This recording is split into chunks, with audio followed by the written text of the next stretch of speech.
বর্তমানে অন্তর্বর্তী সরকার জুলাই গণ অভ্যুত্থানে সম্মুখ সারির যোদ্ধা শরীফ ওসমান বিন হাদি ভাইয়ের হত্যাকাণ্ডের ঘটনায় ন্যায় বিচার নিশ্চিতকরণে বদ্ধপরিকর। আপনারা জানেন, এর প্রকৃত ঘটনা উদ্ঘাটনে পুলিশ, বিজিবি, র্যাব ও অন্যান্য গোয়েন্দা সংস্থা নিবিড় এবং সমন্বিতভাবে কাজ করে যাচ্ছে। এই হত্যাকাণ্ডের তদন্তে যথেষ্ট অগ্রগতি সাধিত হয়েছে। তদন্তের স্বার্থে এবং প্রকৃত অপরাধীদের এবং মদতকারীদের শনাক্তের জন্য এখনই সবকিছু প্রকাশ করা যাচ্ছে না। তদন্তের স্বার্থে যে অংশটুকু জনসমক্ষে প্রকাশ করা সম্ভব তা আপনাদের সামনে তুলে ধরেছি এবং এই বিষয়ে ডিটেল কিন্তু ডিবি আজকে আপনাদের জানিয়েছে। মামলা চলাকালীন এ যাবৎ 11 জনকে গ্রেপ্তার করা হয়েছে।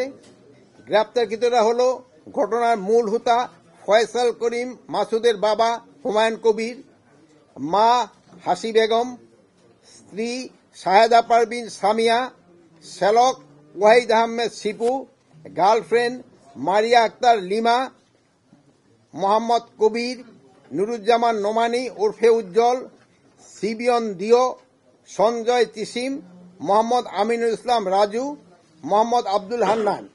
গ্রেপ্তারকৃতদের মধ্যে 6 জন 164 ধারায় 164 ধারায় স্বীকারোক্তিমূলক জবানবন্দি দিয়েছে এবং 4 জন সাক্ষী 164 ধারায় সাক্ষ্য প্রদান করিয়াছে।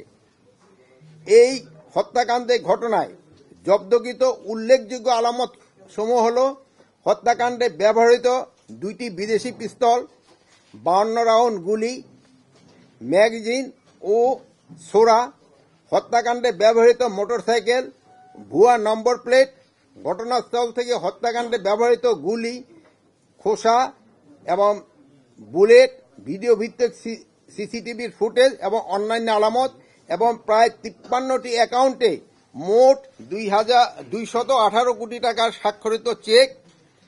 এই হত্যাকাণ্ডের ঘটনায় দায়েরকৃত মামলার অগ্রগতি বিষয়ে আজ সকাল 11টায় আপনাদের ডিএমপি একটি প্রেস ব্রিফিং মাধ্যমে বিস্তারিত জানিয়েছে।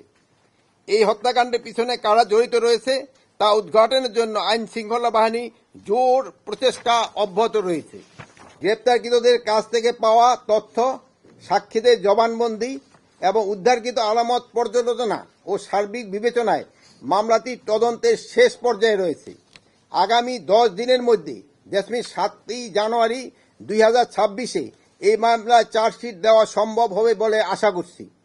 আমি সবাইকে এই বিষয়ে ধৈর্য ধারণ করার অনুরোধ করছি। আমরা অতি দ্রুত এই হত্যাকাণ্ডের মূল রহস্য এবং যারা এর পিছনে জড়িত রয়েছে তাদের নাম, ঠিকানা সহ পূর্ণাঙ্গ তালিকা জনসম্মুখে উন্মোচন করতে পারব ইনশাল্লাহ। আপনারা জানেন, ইতিমধ্যে মামলাটি দ্রুত বিচার ট্রাইব্যুনাল স্থানান্তর করার সিদ্ধান্ত নেওয়া হয়েছে। এই জঘন্য হত্যাকাণ্ডের ঘটনায় দ্রুততার সাথে ন্যায় বিচার নিশ্চিতে আমাদের সর্বোচ্চ প্রচেষ্টা অব্যাহত রহিয়াছে। এ কাজে ব্যাঘাত ঘটাতে ফ্যাসিস্ট দোসর, দুষ্কৃতিকারী ও সন্ত্রাসীরা অনবরত তৎপরতা চালিয়ে যাচ্ছেন। সেই জন্য সবাইকে অনুরোধ করব, আমরা যেন এমন কোনো কাজ না করি যা আমাদের শত্রুপক্ষকে শক্তিশালী করবে এবং হাদি হত্যার বিচার প্রক্রিয়াকে বাধাগ্রস্ত করবে।